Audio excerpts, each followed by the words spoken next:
High, আমি অর্চনা রায়। Beauty blog নিয়ে আজকে আমি একটু ব্লগ করছি। তো অনেক দিনই সবার সামনে আসার, সবাইকে আমার ডেইলি লাইফ সম্বন্ধে কিছু জানানো বা একটু ইচ্ছা করে সবার সাথে শেয়ার করা।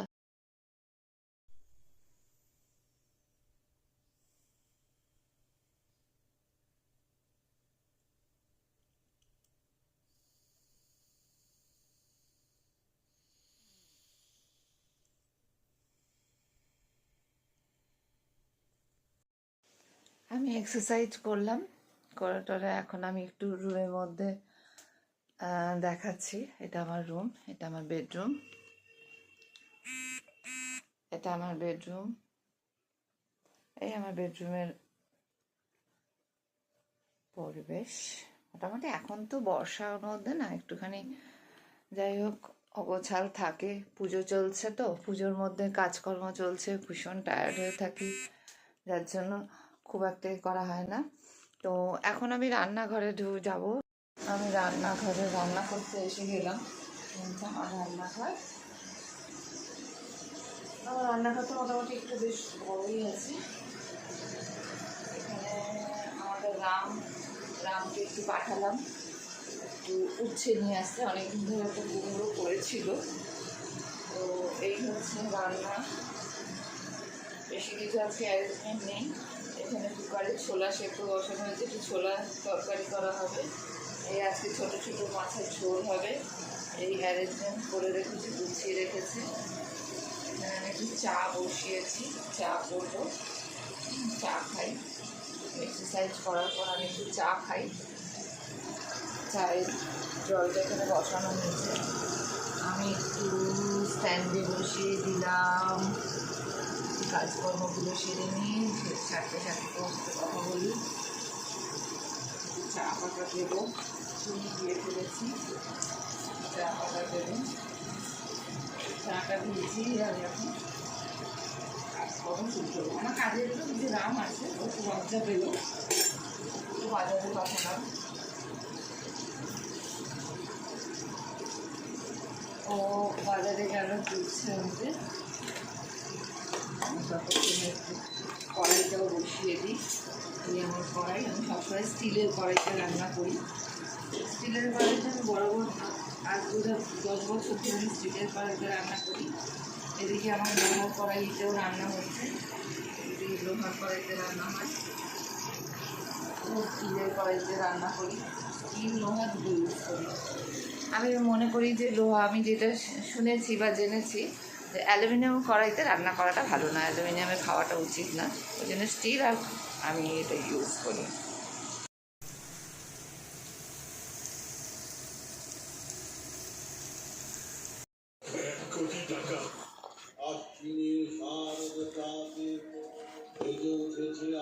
ঘুম থেকে উঠে প্রথমে তো আমি বিছনা গুছিয়েই নিই, একদম মশারি টশারি ভাঁজ করে পুরো বেড ফেড একদম ঝেড়ে রেডি হয়ে। আমি তো প্রচুর জল খাই। ঘুম থেকে উঠেই আগে আমি বাথরুমে যাই, বাথরুম সেরে আমি জল খাই, প্রচুর পরিমাণে জল খাই। মোটামুটি 1 বোতল মতো জল খেয়ে নিই। আর সেটা আমার ভেজানো থাকে, সেই জলটা আমার রাখা থাকে কপার পাত্রে, কপার জগের মধ্যে। তো সেই ওয়াটারটা খাওয়ার পর আমি পুরো জানলা দরজা সব খুলে দিই, যেন পুরো ওয়েদার। দেখো আমার সমস্ত জানলা খোলা, রোদ আসছে, আজকে রোদ। তো ওদিকে জানলাও খোলা রয়েছে। আমার বাড়িতে আমার বেডরুমের মধ্যে বিশাল বিশাল দুটো মানে জানলা রয়েছে, জানলাগুলো খুলে দিই বাইরের হাওয়া বাতাস আসার জন্য। তারপর তো আমি দেখিয়েছিলাম এক্সারসাইজ করেছিলাম, তো তখন একটু ভোর ভোর ছিল, যার জন্য বাড়িতে লাইট জ্বলছিল, এখন আর লাইটটা জ্বালাইনি। তো এটা করার পর আমি একটু ড্রাই ফ্রুটসকে এক্সারসাইজ করি, সেটা তোমাদের দেখালাম।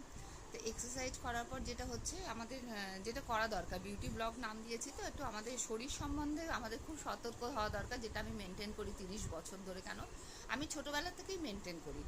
আমার দাদা, যখন আমি ছোট ছিলাম, আমার দাদা ভোরবেলা উঠিয়ে বলতো চল এক্সারসাইজ করতে হবে, ব্যায়াম করতে হবে। তো সেই থেকে আমাদের একটা ব্যায়ামের অভ্যেস ছিল। আর স্কুলে আমি ভীষণ ভালো পারফরমেন্স করতাম, মানে ব্যায়াম বা পিটি, এগুলোতে আমি একদম ওস্তাদ ছিলাম। আমি আর্চ ফেলা, আমি ইয়ে করা, ভল্ট দেওয়া, মাঠে গেলে যখনই টিচাররা খেলতে বসাতো, মানে আমাদের মাঠে নিয়ে যেত খেলা পিরিয়ডে, তখন আমরা ওই যাওয়ার সাথে সাথে আমি আর্চ ভল্ট এগুলো খেতে খেতে আমরা স্টার্ট করতাম। ভীষণ ভালো। তো আমার এই 30 বছর জার্নিতে আমার একটা পার্লার রয়েছে, 30 বছরের পুরনো। তো অনেক ক্লায়েন্ট রয়েছে, তো ক্লায়েন্টদের অনুমতিতে আমি একটা ব্লগ ভাবলাম করি। তো অনেকেই বলে তুমি কেন করো না, তোমার তো অনেক সোর্স আছে। আমার একটা ক্যাফে আছে, আমাদের ট্যাটু আছে, ট্যাটু করা হয় সেখানে, ইংডম ট্যাটু অ্যান্ড ক্যাফে, সেটা মেয়ে চালায়। তো সেখানে আমাদের আইল্যাশ এক্সটেনশন, হেয়ার এক্সটেনশন এগুলো তো হয়ই।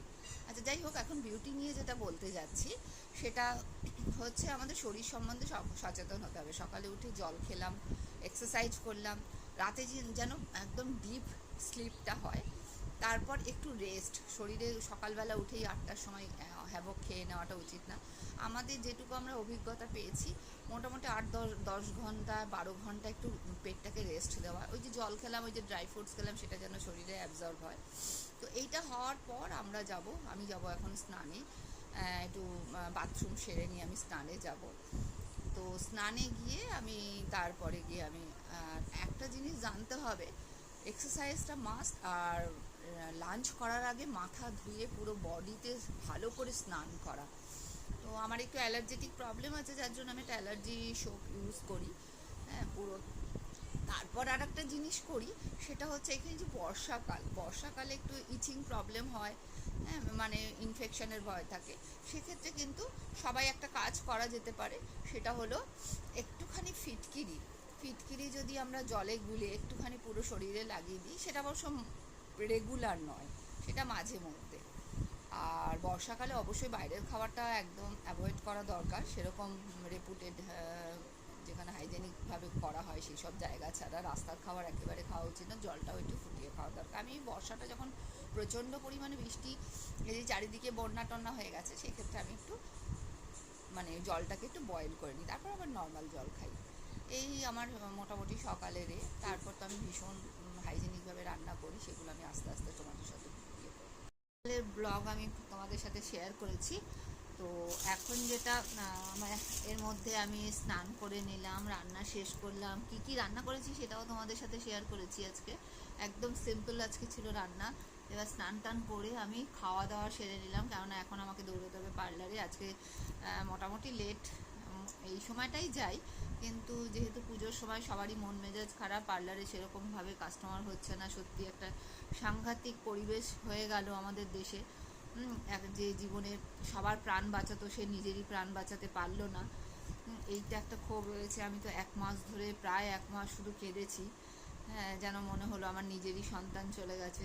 তবু এই সব পরিবেশের মধ্যে যারা একটু তো পুজোর আগটা দিয়ে, এই সময়টা দিয়ে একটু সুযোগ পায়, ছুটি ছাটা পায় নিজেকে তৈরি করার জন্য, তো এর মধ্যে আমি এখনই বেরিয়ে যাব, পার্লারে যাব, তারপর আমাদের ক্যাফেতেও যাব, সবই তোমাদের দেখাবো।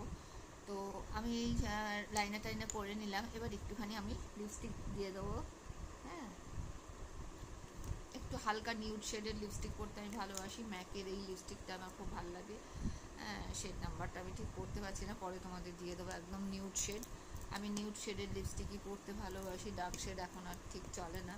এরপর আমি সব ব্যাগপত্র গুছিয়ে নেবো। ব্যাগপত্র গুছিয়ে আমি আজকে যে এই একটা কাপ্তান পরেছি, কাপ্তানটা আমার কেনা ছিল কেরালা থেকে। কেরালা ঘুরতে গেছিলাম, আমি বিভিন্ন জায়গায় ঘুরতে গেছি, সব আস্তে আস্তে তোমাদের সাথে শেয়ার করব। মোটামুটি রেডি হয়ে গেলাম, পার্লারে যাচ্ছি। এই আমার স্কুটি রেডি হয়ে গেছে, ভেতরে লাগেজ নিয়ে নিয়েছি। এখন আমি আর আমার মেয়ে বেরিয়ে যাব, ওকে দোকানে ছেড়ে দিয়ে আমি এবার পার্লারে পৌঁছাবো। বাকিটা আমাদের দোকানে যাই বা পার্লারে যাই তোমাদের দেখাচ্ছি। এসেছিলাম, বাজার করলাম, কিছু বাতাবি লেবু কিনলাম, আনারস কিনলাম।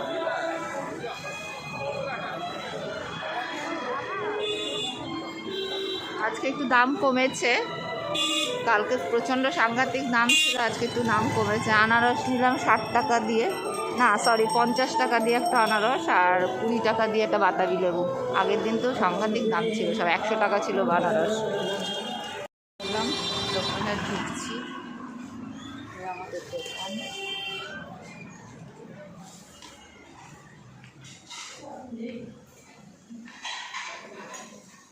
এখানে ঢুকে গেলাম আমাদের রেস্টুরেন্টে।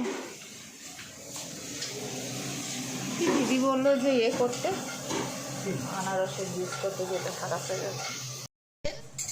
এই যে আমাদের সারপ্রাইজ মেন শেফ এখানে কাজ চলছে। এই যে আমাদের কাজ চলছে, ধোয়া মাছ মোছা, পরে আবার আসবো।